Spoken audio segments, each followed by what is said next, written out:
नमस्कार. आज आपल्याला कैरीची ओली भेळ बघायची आहे. तर त्यासाठी आपण चुरमुरे घेतलेले आहेत आणि फरसाण घेतलेलं आहे मिक्स करून.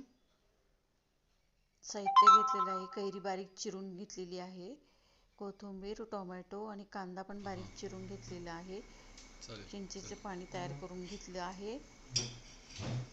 बघा, अशा प्रकारे आपण फरसाण आणि चुरमुरे मिक्स करून घेतलेले आहे. पातेल्यामध्ये टाकायचे. जेवढे आपल्याला पाहिजे तेवढे आपण मिक्स करायचे.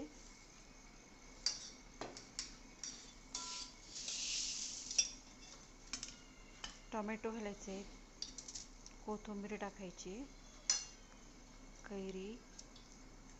कैरीमुळे खूप छान टेस्ट लागते. कैरीचा सीझन आहे त्यामुळे. कांदा